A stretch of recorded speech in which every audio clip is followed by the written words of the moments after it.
Get ready to explore conversations that resonate with TK Ntebe, your trusted voice in personal finance, travel, and lifestyle. The Open Korner podcast is where Africa's brightest minds, thought leaders, and trailblazers come together to inspire change, challenge norms, and spark new ideas.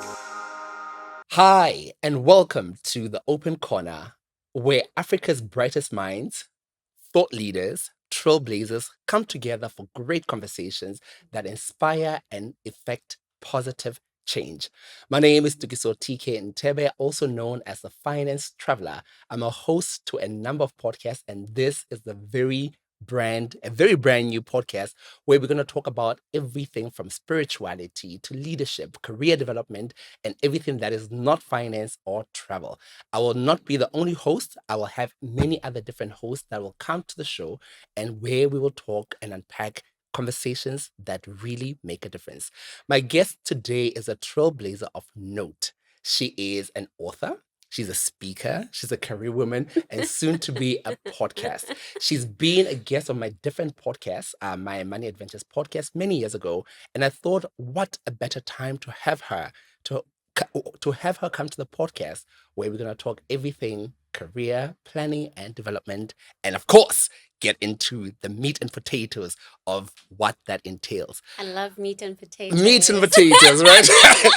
I should actually pay homage to the person who gave me that phrase, the word mpana, because he might just be like, hey, that's my line. But anyway, Miss Lerato Mphaka, Hello, TK. how are you? I'm exceptionally well. And how are Exceptionally you? well.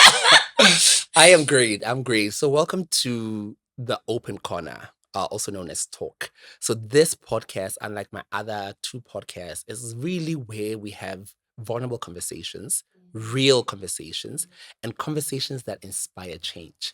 And I thought, my girl is a trailblazer of note. She's doing amazing things. She's also an author of what we're going to talk about today. So let's start with in fact, before we talk about introductions, Yeah. in fact, let's do introductions first, then I'll get into the icebreaker, right? Okay. So for people who don't know you, tell us a bit about who Lerato Mphaka is. Wow. Lebitso la ka, first and foremost, ke Lerato Mphaka. Ke ngwana ntate Mofana le Mama Lerato. Ke ausi wa Tshepo, ke motlokwa wa Manthatisi, ke motho wa kgomo e tšhitša. Go thwe na madibola kwena di hloile ke eng e sena taba le motho. So you can already tell. I love I guess I love rediscovering myself on an annual basis, and maybe this is why I was so On an excited annual to. basis? Yeah, on an Wow, annual basis, I okay. think we grow Sure. extensively in 365 days. I think that's why I was so excited to come in and talk about careers and career development and planning today, because I probably have changed my mind in the last 365 days, and even more so because you and I had this conversation quite early on in my own career, and also just after I'd released the book, which is what, 2018? 2018. Yeah. 2018. There. So yeah, that's me, and that's why I'm here, and that's why I'm excited to have this conversation. My goodness, my goodness. So icebreaker activities, right? Yeah. And I'm gonna be spontaneous and think on my feet, right? Okay. What are you currently playing? In my car, I am playing Heavens on Fire. It's one of the old school house mixes because since Thursday I've been reminded about like house parties when we were young. And yesterday I had my no sleep day, and that was the only thing I was playing. Like the whole night was just old school house. So Heavens on Fire. If you know, you know. if you know, you know. All right. Book that you're reading. Book that I'm reading, Brené Brown, Atlas of the Heart. Oh my God. It is a life-changing book. Get that book. Oh my God. Sure. In fact, don't get any other book. Don't even get mine, I feel, is what I want to say. It's such a powerful, powerful book. It talks about human emotion. And, you know, Brené Brown is an amazing author. So she breaks down 87 different human emotions. Sure. It's crazy. Like, just imagine your emotional vocabulary growing from the 3 I'm angry, mad, and happy to 87 states of 87. emotional being. What other examples does she share in the book? Incredulity Sure. is one, a form of anger where you have been wronged, but you don't have a safe space to say to the person who wronged you that you have wronged me. And think about us and our Black parents. Hey. I love you, mommy. I love you, daddy. But we as Black children experience a lot of incredulity growing up, because nobody cares if you're right. They're right because they're their parents. So you kind of start thinking about stuff like that. Another one that I really identified with and loved was when she talks about, places we go when we feel a sense of injustice in the world. So hatred, disgust, disdain. And you think about where we are right now, even as a country, just how much we do not like each other. We hate each other. And it's rooted in so much. Gosh, guys, get this book. Get this book. Get this book. Get this book. Get this book. Second last one. A quote that you live by that gets you going when you are down and out. Or depleted. Wow. A quote that I live by. It's not a quote. It's more what my mom used to say to me and continues to say to me. And she says every day above ground is a blessing. Sure. And I immediately turn that around and I say, as long as you're not dead, you're alive. You're alive. Yeah. And I think oftentimes we think about you only live once. And that phrase on social media that says you actually die once. Right? You live every day. You live every day. You live every day. As long as you're not dead, you're alive. Sure. Make it count. As long as you are alive. As long as you're not dead. As long as you're not dead. You're alive. You're alive. Make it count. Wow. Last one. What would you say to a 12-year-old Lerato? Don't grow up! Wow, baby girl, don't grow up. Hey, I don't know. Stop time somehow. It's gonna be okay. It is okay. You got this. You got this. Yeah. You got this. Yeah. And if there's one thing that you got, or it seems like you got, is your life. I watch your life unfold online and offline, and I'm like, it sounds like this girl has it together, So tell us a bit about your journey from varsity all the way to where you are now. I always start this conversation with a lot of humility to say, I was firstly born and raised by great parents. And they instilled something that no one can take away from me, which is serious work ethic. So my varsity days were beautiful because neke pasa. Haholo kore hle ne ke di shapa. And so like an A plus student or A plus plus. I was an A plus student. I got all the awards when So I you were graduated. that girl. I was that girl. Ceremony. Oh, dude, I was this that award. man.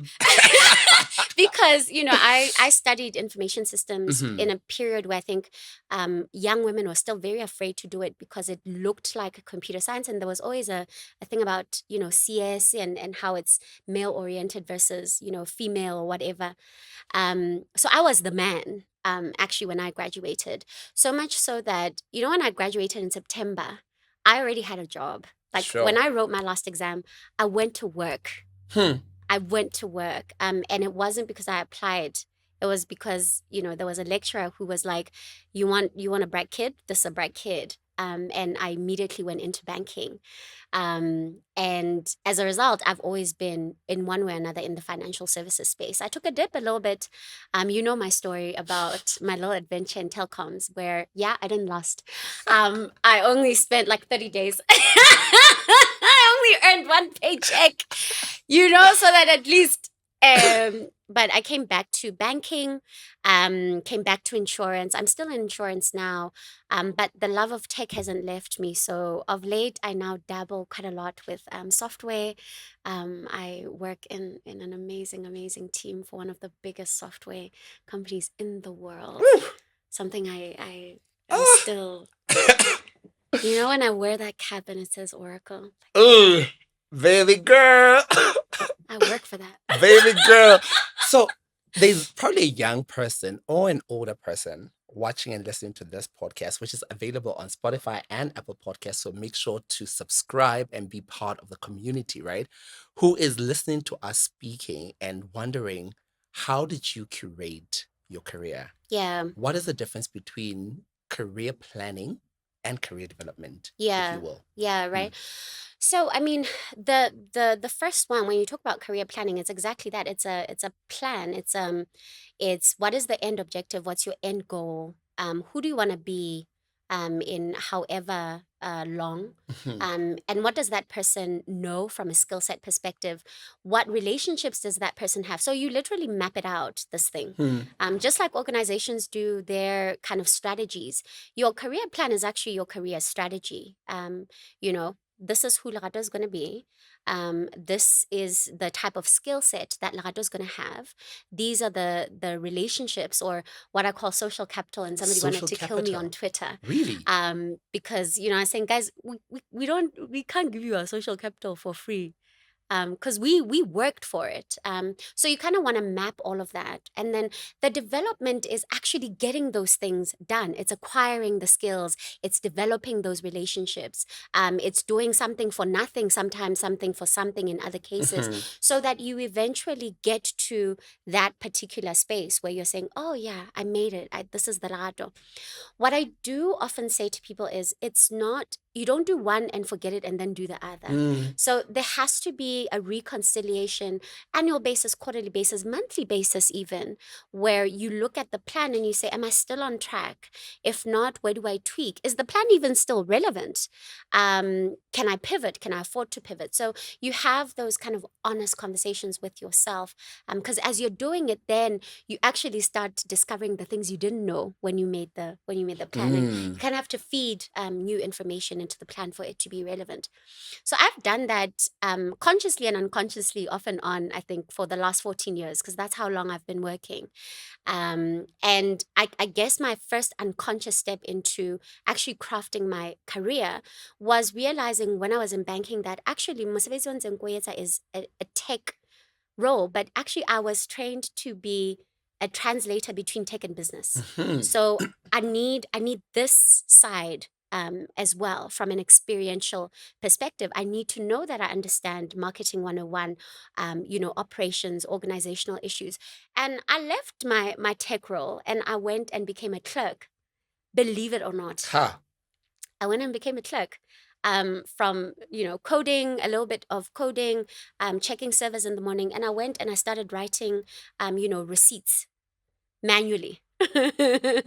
How does that, firstly, how do you, the decision that you make Yeah. to decide, I am a link between tech and business, Yeah.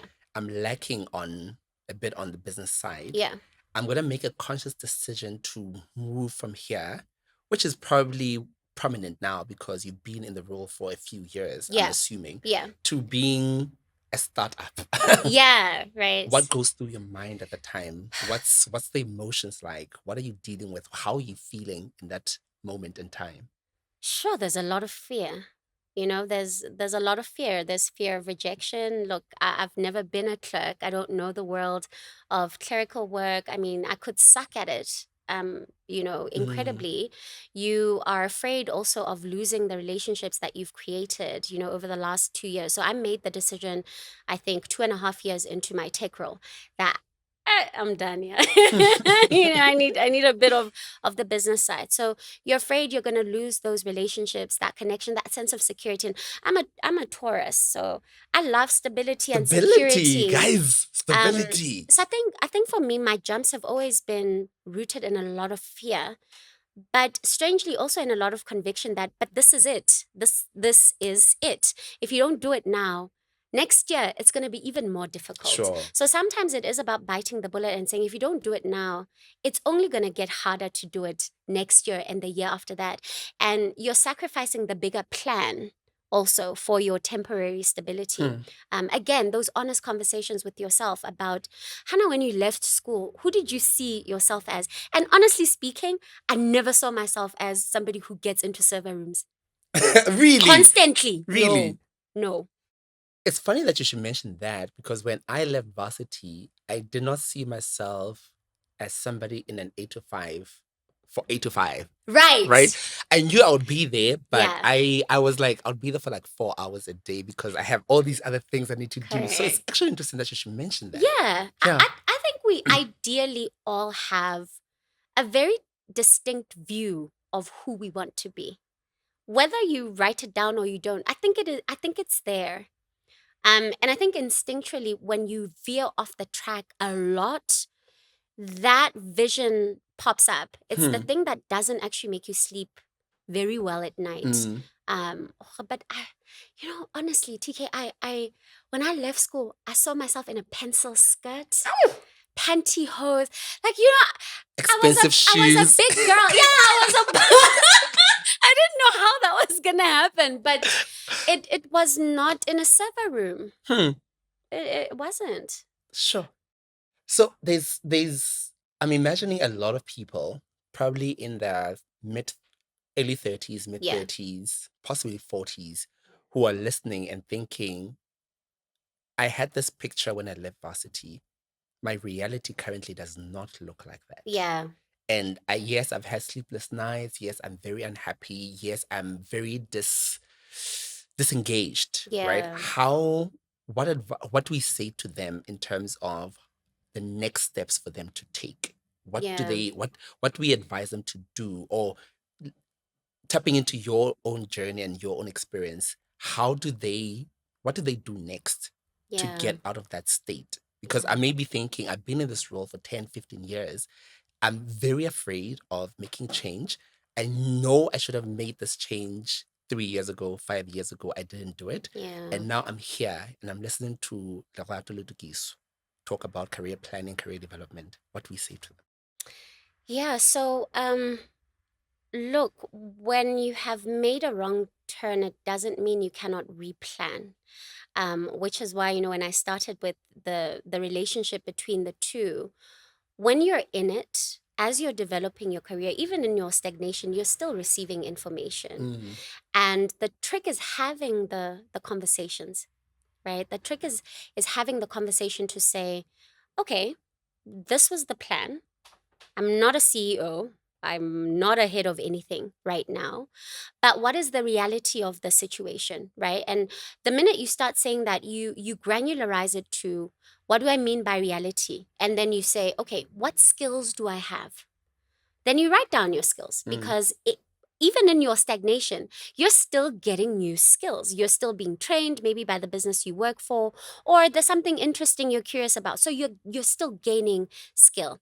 The next question is, how do I use this skill outside of where I'm currently working? Or can I utilize the skill further to advance me where I'm working, right? So let go of the initial vision, work with the reality now and say, with this reality, what is the new vision that I can create? And what do I have at my disposal? And if you realize that you have gaps, the next question then becomes, how do I fill those gaps? Is there a short course I can take?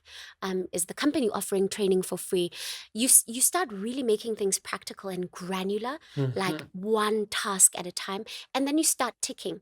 What we're also trying to do with that conversation is get you out of the stagnation, the rut, and get you galvanized into something, because you need to utilize your energy. Otherwise, according to Brené Brown, if you have deep-seated anger, so anger is a doing thing, and normally when you don't reach your goal, you are angry. You become angry. If you don't find a way to turn your anger into positive energy, you begin to disdain, you begin to hate other people who you see doing the thing that you wanted to do. True. And in hating other people or disliking other people who are doing, one of the things that you did was to actually put together a guide to say, how do you navigate your career? Yeah. So let's talk a bit about your ebook, where you shared nuggets of wisdom as to how we can navigate our careers. Yeah. Look, the key, and I think my first chapter in the book was around self. And I explored what I thought were really key pillars. I still think they are today. And the first pillar is obviously self-awareness. You need to know yourself. You need to know yourself. I don't quite know how else you're able to navigate anything in life if you don't know yourself. And so self-awareness is key. The second thing that I talk about extensively in the book, in the first chapter, is you need to learn how to regulate yourself. And by that I mean you can only achieve your goals when you are a regulated individual. Meaning, don't let emotions get to you. Find healthy ways of coping with negative and positive emotion so that you don't find yourself getting in your own way. That's really what self-regulation is supposed to help us to do, right? TK, don't get in your own way because you're still angry about how you were brought up. What know what I happens mean? in a work setting where I'm trying to regulate my emotions? Yeah. I have a colleague, I have a boss, I have my boss's boss that constantly triggers me. Yeah. Right? How Yeah. do I then regulate myself to say, oh my God, I don't want to punch this person in the face, Yeah. or in sending that email to Yeah. say that as per my, in capital letters, to say Yeah. as per my last, Right. how do we regulate ourselves? So again, the first thing there is understanding the different emotions, which is why I'm so obsessed about the fact that somebody took time to show us that there are actually 87 different emotional states that we go through.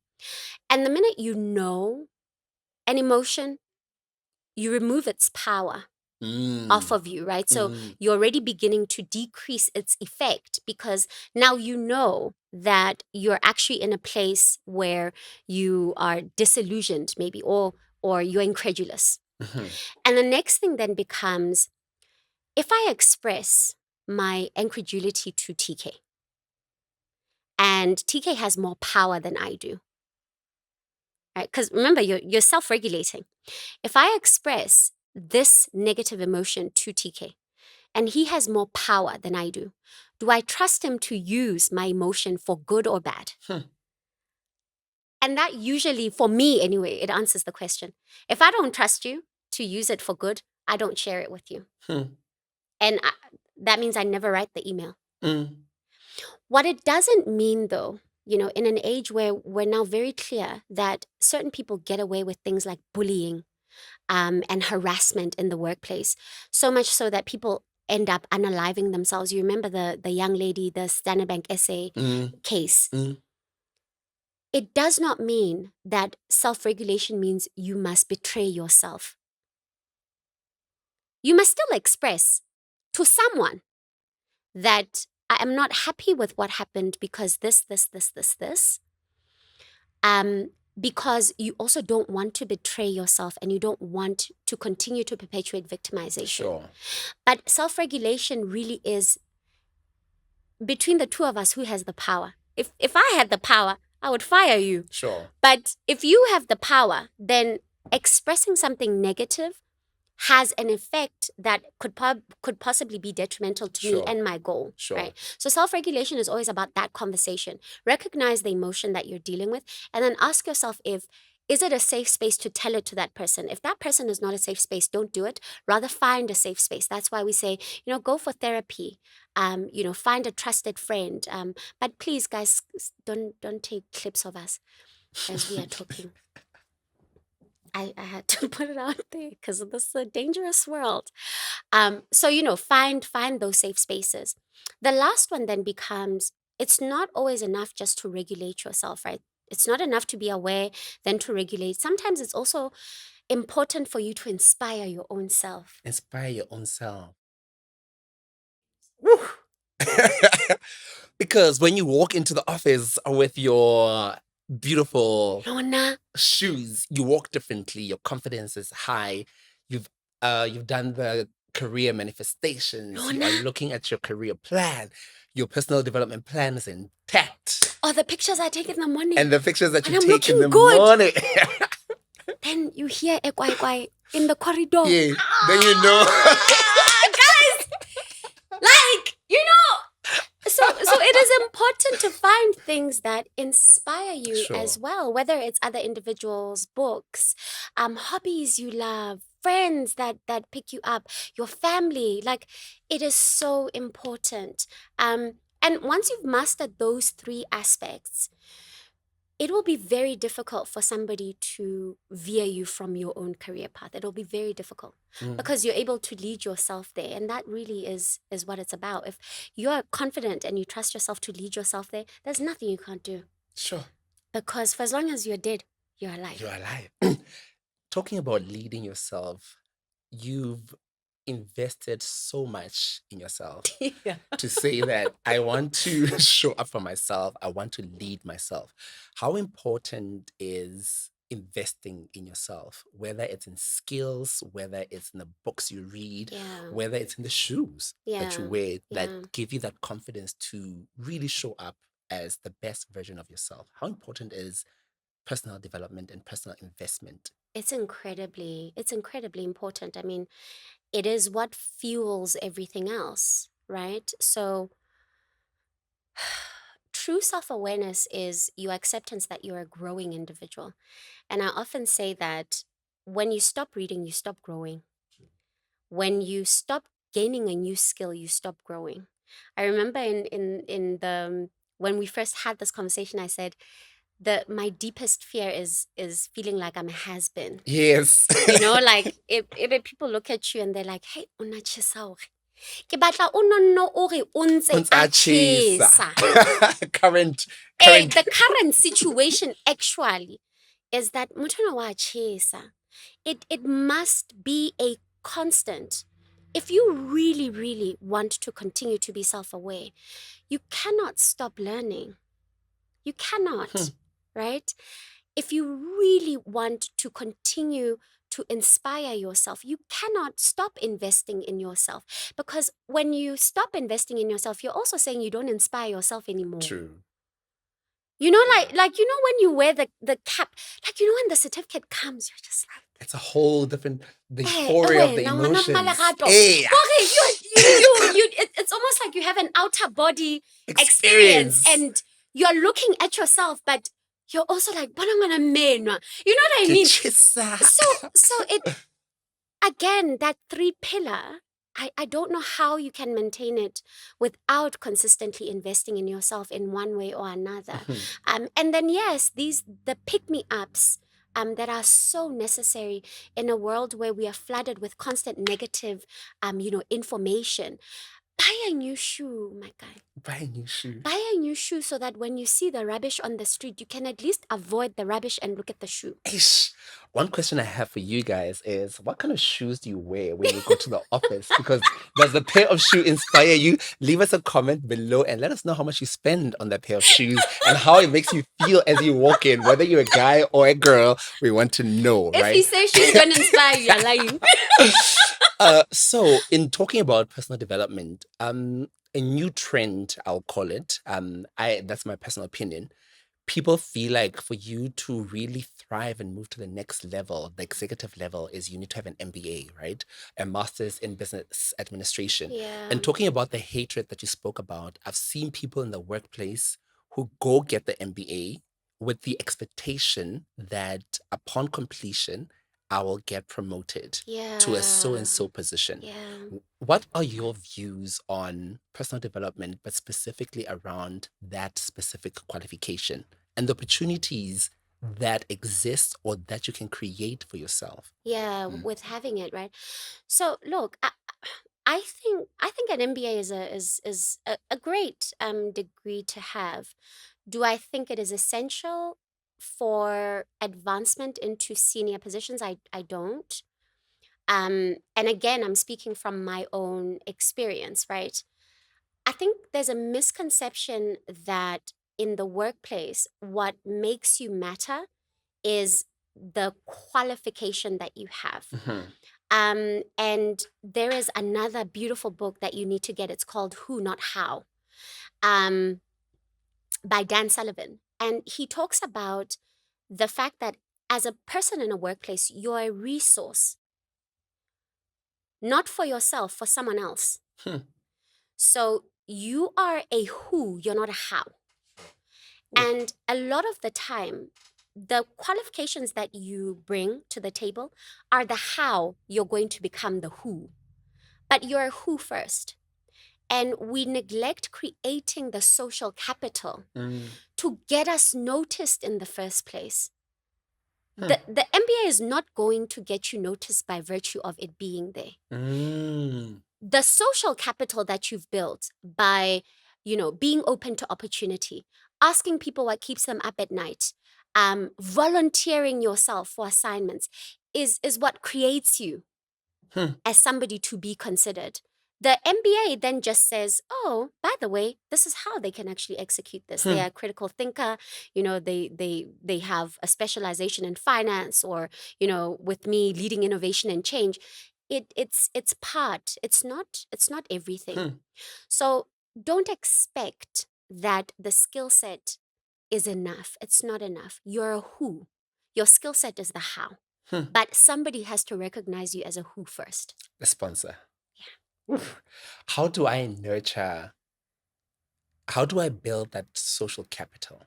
Yeah. Is it me being the loudest at the end of year party? Is it me literally licking ass to work my way up the corporate ladder? What does it look like actually building the social capital in the workplace? Yeah, and beyond the workplace? right?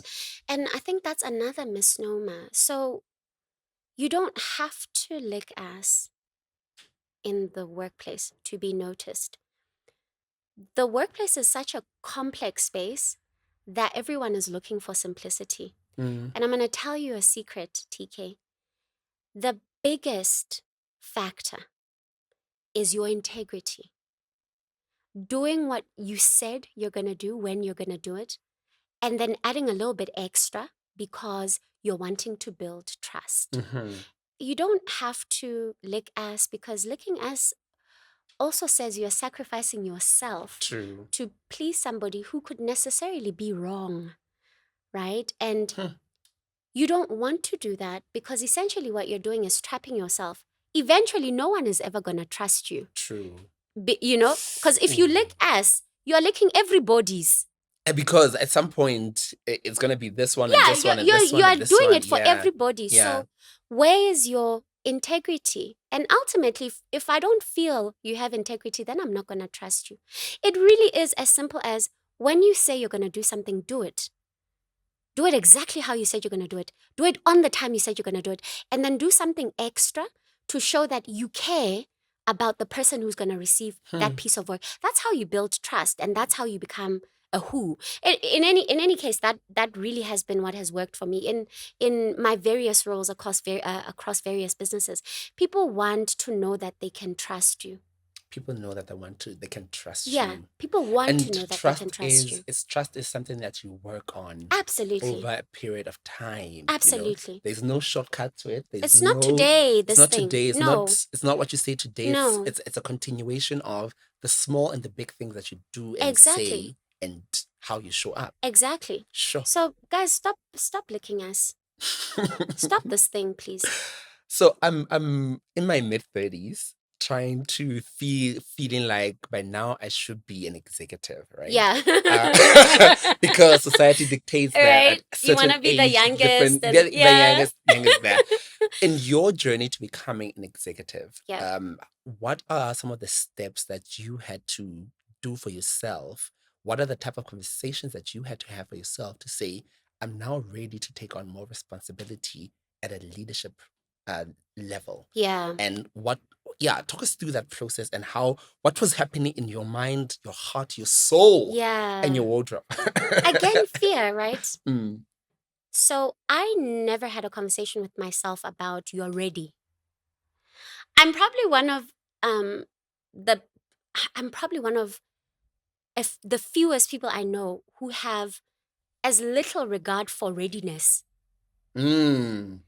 Like, when I want the thing, you want it. I want it, and I think over time I've convinced myself that the wanting is the readiness, because you're not gonna want something you're not ready for, really. Because that's a very interesting perspective. How did you even want it if it's out of your reach? Really, like, you would not be wanting it. You wouldn't even be wanting it. Different perspective. Very interesting perspective, actually. So when I want something, I often say that is my indication that I'm ready for it. Am I afraid? Absolutely. But I'm also one of the most curious people I've met. Like, I am so curious about new things that I want to try and fail. I want to try and fail.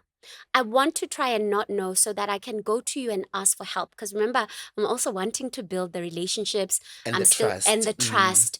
And that's another thing. Like we want to posture as if we know everything. True. And again, that just shows that you're a bit of a shy star. You don't know everything. And the moment you think you know everything, for me, that's also a red flag. Right? Because it then means that you've closed off any opportunity for learning, continuous for learning. growth, for other people coming in Sure. and being a part of what you're creating, you know. So I firstly, my want is my readiness. If I want it, then I strongly believe I'm ready for it. But secondly, I also am very curious. And in my curiosity, I don't mind failing. So I do it. If there's an opportunity, I'm like, I'm here. can I And, try? it's interesting how you also speak about raising up your hand in the book. Yes. In the ebook, where you say that when opportunities arise and nobody's taking up space, I'll be the girl to Take be like, it. project management. I don't know anything about project management, But I'll I'll learn. discover it and Yeah. I'll learn as we go along. Yeah. You know, how comfortable? What's your relationship with failure? I mean, it's always been bad, right? So, and I think as I grow older, that's why I continuously challenge myself to fail. Mhm. When you grow up in a family of teachers, you're taught not to fail. It's a non-negotiable. It's a silent non-negotiable in the household. You're taught not to fail. You're taught to be teacher's pet number one all the time, never fail. And I've always had a bad relationship as a result with failure. But you know the beautiful thing with life, now in my 20s, I was humbled.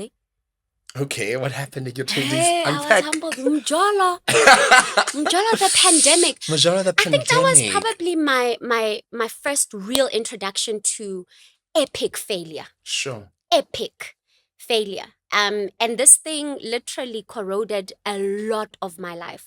So I failed in a lot of things simultaneously because of the one thing The one that, Majora. you know, and it humbled me. It humbled me, this thing. That, you can fail, Nah. Like Lerato Lerato. Mphaka, the A+ student.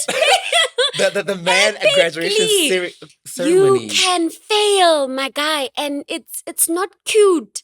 You look bad.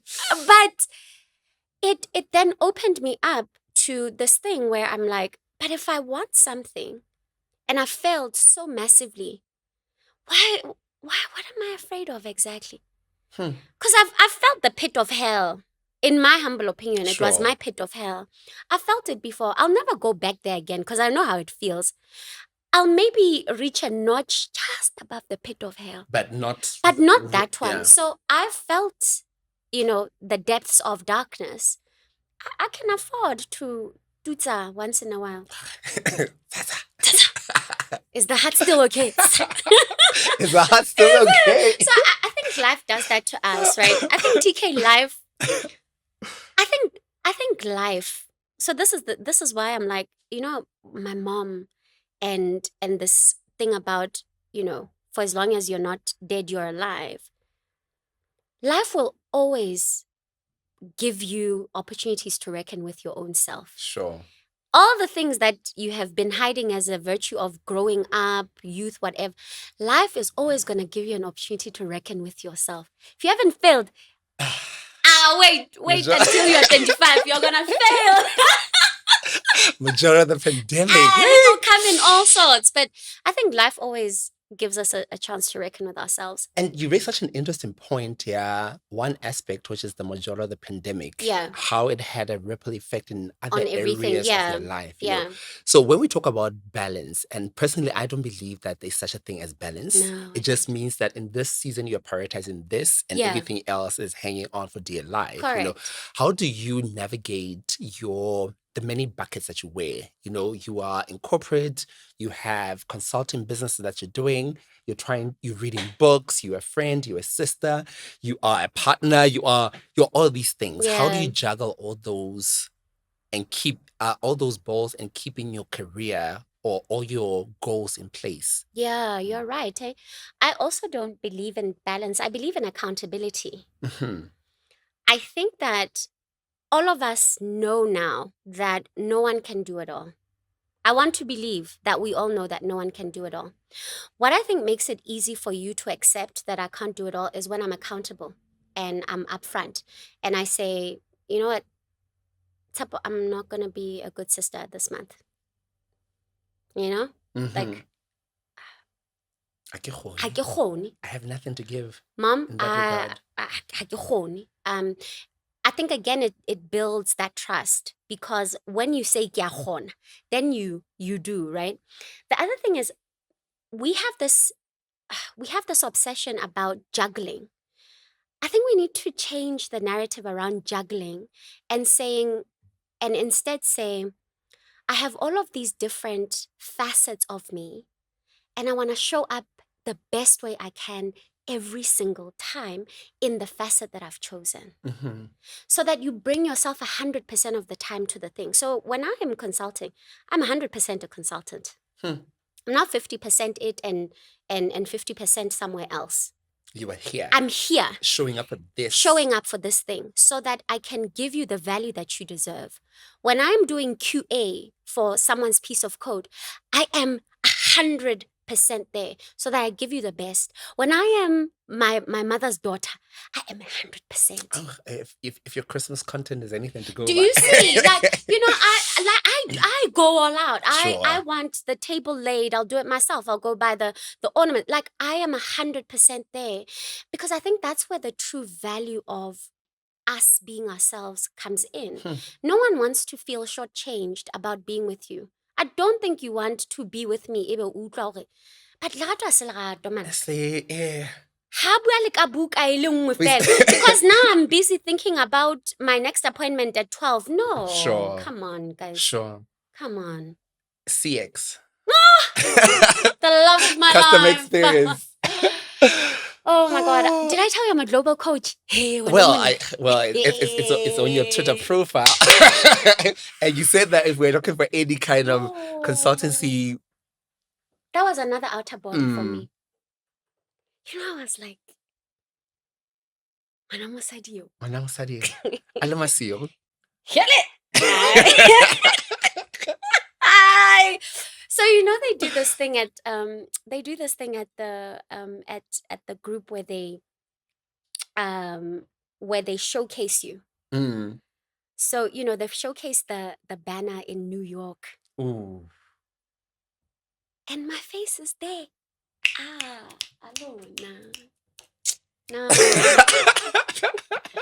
That's all I'm gonna say. Alone that. Alone that. So That's there's a young person looking at your journey, Yeah, inspired by your journey, yeah. not really sure how to, despite this conversation, which they should have subscribed to, not sure how to get there. What advice do we give to young Basotho people? But also because this is a Pan-African show across the African continent, you know, what advice do we give to young Africans and what legacy are we, what foundation are we laying so that they don't have to go through what we went through? So maybe my first and my only piece of advice is you can't do it alone. You really cannot. I've never seen somebody who is a captain absolute. You know, you know the journey, you know the mechanics of the ship, you are a cook, we cannot do the things that we want to do alone. There is value in creating relationships. There's power in creating relationships. And when I talk about relationships, I mean relationships with people who have done it before and people who are at your level and le batlang ka mora hao. There's power in creating that network around yourself. Why do I say you need relationships to get you where you want to go? You need them because the guy who did it before you failed before you. And the best they're going to do for you is at least tell you how not to fail the way they failed. True. You'll still fail in your own way, but they'll at least tell you how they failed so that you don't do it to yourself. And that then shortens your journey to your goal, right? We were talking about this earlier. You need to have relationships with your peers because in your peer group, somebody still knows more than you. True. Or someone still has a fresh perspective. Or someone will tell you, maybe don't wear black, TK, maybe wear gray from now on because of like someone knows something that you're going to need. Why do I say you need relationships with people who are younger than you? Because you need to pay it forward. Pay it forward. You need to pay it Pay it forward. so that we continue to lessen the rate of failure, right? Or at least we lessen the rate of tried and tested failure and we start opening up people to new ways of failing. That's what keeps life interesting, right? And also young people teach us new things all the time. They keep us young. Like, I mean, over Christmas, right? My cousin and my aunt are doing a dance. I don't know this dance, right? So I'm like, guys, where did you learn the thing? And they're like, no, they're like, our kids actually showed us the TikTok. Yeah. Hola. Hola. Okay. So we cannot do it alone. You need to form relationships with seniors, with your peer group, and with people that, come just a little bit, behind you, for you to actually reach the goals and even surpass them. Because the idea you have about yourself on your own, what's that nugget roy edda spice? 6 gun.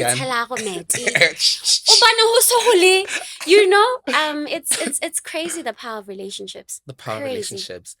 Talking about relationships, especially for young people, social media. Yeah. Are we intentional about using social media platforms to nurture healthy, constructive relationships? No, I don't think we are.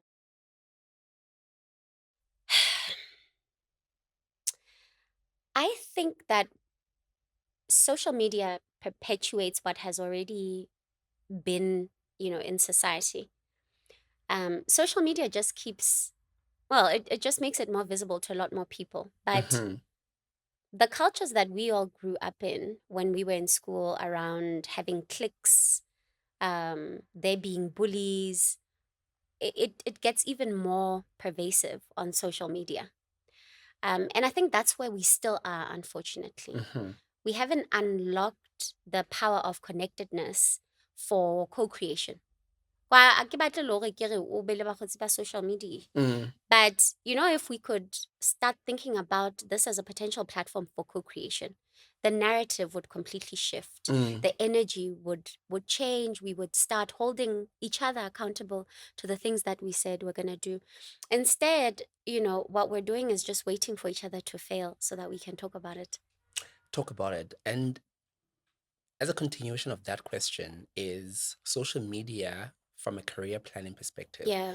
I personally feel like a lot of people have this illusion that what I post online on social media is for social media, but we miss the connection to what you're posting online and the correlation between your career prospects and opportunities. Correct. There's a link between the two, right? There will always be a link, yeah. People are, I'll be on social media and I'll see people commenting and I'll be like, career-wise, the opportunities that this post may have costed you. Yeah. Number two, business opportunities for those who are in business. You know, consultancy opportunities, because you could post something about a particular topic and you're applying for an opportunity within the set topic that you are talking about on social media. Yeah. So how then do we intentionally use our social media platforms so that they don't harm the opportunities that we seek or go after?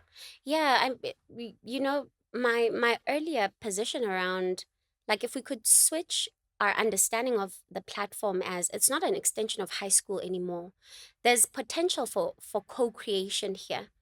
Even the way you position challenges, because I mean, TK, here, the fact is, there are challenges. Just because I work in a corporate does not mean I am blind to the fact that there are structural and other challenges in corporate. Mm-hmm. If I share those challenges in a way where I'm trying to trigger thinking, right? I'm hoping, for instance, that an HR will see my post. If I say there is an inherent culture of being overworked and underpaid in corporate, right? It's a challenge. Doesn't matter where I work. What I'm doing with that is not to open up the space for you to tell me about your horrible workplace and then start insulting people, etc. No.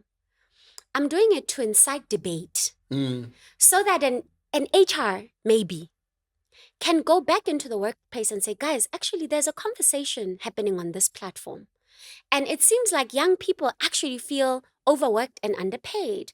Can we do a study in our business to see find whether out. this is the truth, right? And if they find it's the truth, then it's up to them. But that's what I mean by the spirit of the conversations need to change to a co-creation position, not a let's hate, we are all gonna die. Let's No, cancel. let's not do that, right?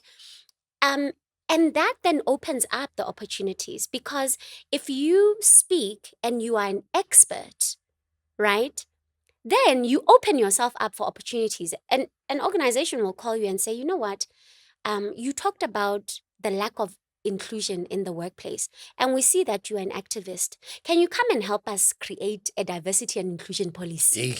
Now That's how this thing must actually, if we are being serious, guys, with all of our qualifications, sitting at home, like, you know what I mean? Yeah. That's how this thing must actually start working for us. So we need to change it to that.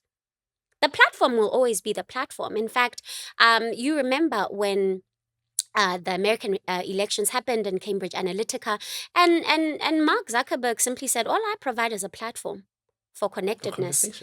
What you do with it is human nature. Guy literally said that, and he's telling the truth. So can we change the narrative in our nature to start seeing this as an opportunity to connect, to share ideas that eventually translate into better lives for Basotho? That's how I see it. Can we change? And talking about change, it's 2025. Yeah. Brand new year beginnings as we wrap up the conversation. What can we expect from brand Lerato Mphaka this year? I know there's a podcast in the pipeline. There's a podcast in the pipeline. So tell us what we can expect from you. No pressure. But the podcast is pressure that I'm putting out there. I almost want to say you've already kind of put out the one thing that I do want to do this year. You know, contrary maybe to my other years, I am deliberately taking it one day at a time this year. I think I've glamorized rush too much in my life. And I'd like 2025 to be a slow year for me. For you.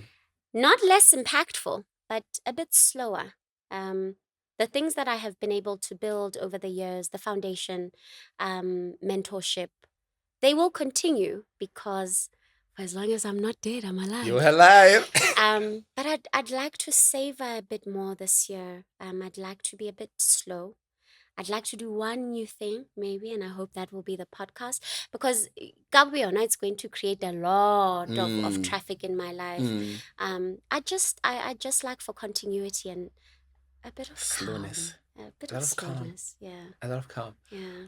Where do people connect with you if you want to plug your socials? I mean, I saw a post, 83,000 followers. Oh, wow, right? And I mean, shout out to the people who make my clothes, because I genuinely tell you, nobody really cares what I think. People care what I look like, and then they listen. So we grew quite extensively because I was wearing very nice clothes over the festive season. Sure. So you can follow me on Twitter. My handle, Guess Mongana, it's a name my mom gave me. I hold it so dear. Instagram, similarly, Smangana. Facebook, Lerato Mphaka. The community seems to be growing quite well there as well. We do have a website as well, still under revamp, so I won't give that out as yet. And I'm on TikTok also. I do follow you on TikTok. You do? I follow you too. I'm like, how does he tilt the camera so that it's upside down? But yeah, that's where you can find me. Yeah, no, look, I'm there for shits and giggles. I really I don't think it's my platform. I see people who do really well on there, and I'm like, yo, I don't think I have that amount of creativity. But you never know. Where I'm finding a lot more joy expressing my thoughts is LinkedIn. So you can also follow me on LinkedIn, Lerato Mphaka. I've recently started being more raunchier. It's true, when you grow older, you tend not to bullshit anymore. You just tell it like it is. I write a lot about, CX, project management, leadership, just all the things that really keep me up at night. I try to pen those down and put that there. Yeah. Hopefully another book is coming. Hopefully another book is coming. Yeah. Sounds exciting. But again, still a very slow, easy. I just want a bit of calm. Beautiful clothes, beautiful shoes. I'll do a closet tour. Closet tour.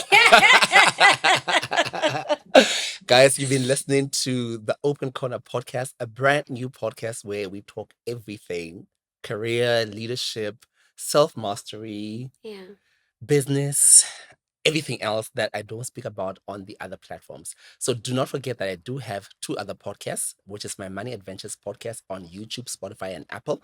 And of course, Escapes with TK and the TK Escapes with TK podcast, also available on YouTube, Spotify, and Apple Podcasts. Until the next episode, leave your comments below, share it with as many people as possible, and let them know that talk is in town. It's not just the Lesotho podcast. We'll be having a lot of guests across the African continent because it's time to have open, honest, and vulnerable conversations. It's about time. It's about time. There's nobody coming to save us. No. We as Africans need to save ourselves, and we can. So until the next time, love, peace, and happiness. See you in the next episode. A big shout out to my creative team, Matsoso Photography behind the lens, and of course, Visa Street Inc.